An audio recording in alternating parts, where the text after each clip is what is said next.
The second person on the list is Melissa Ryan. Good evening. Please state your name and address or ward and provide your comments to council. Yes, my name is Melissa Bryan, and my address is 11661 Lincoln Street, so I'm in Kondo's ward. I was just coming here this evening. I feel so short every time I'm up here. I was just coming here, but I wanted to come. I have two things I would like to touch base with. I live near the Village Greens 1 and 2 parks, very small parks off of like 117th and Washington area, the townhouse community. There's there's like a leash law sign on the north side of the park, but there's nothing on the south side where like the dog bags are. I myself and a few of our neighbors have almost been attacked several times at that park because people are starting to use them as like dog parks in the area.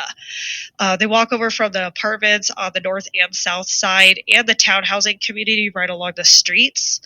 And the last one I had, actually, the incident was on Saturday. I almost got attacked by a German Shepherd. It charged right at myself and my dog. Luckily, he's 30 pounds. I scooped him up and we ran back home because he was terrified and just kind of froze.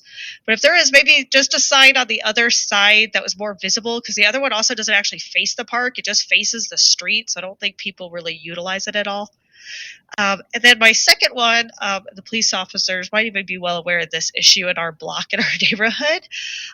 But we have our driveways where there's just 2 parking spots, and they're head-in parking. But we have multiple, now that there's like the new multi-dwelling units where multiple families and generations can live within the townhouses, we have an influx of a lot of people parking, and they're not utilizing the side street parking. Instead of they're parking in the roads. So like a lot of those townhouses communities, they've become like one-way streets.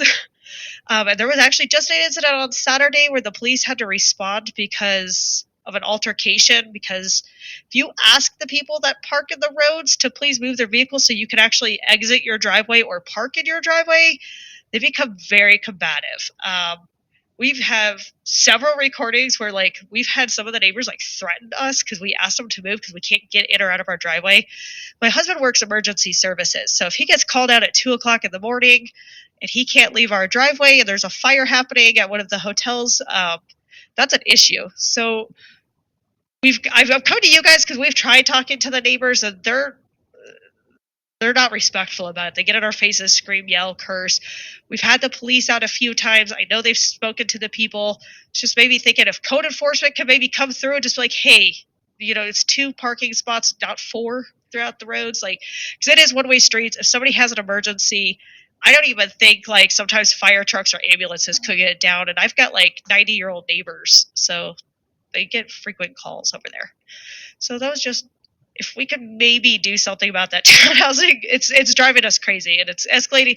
And I'm afraid it's actually going to come to the point of violence, the way that they get in people's faces at this point. So just wanted to raise awareness in case something escalates over there to you guys, because it's not just myself. There's several people who have this issue. So have a good evening. Thanks for listening.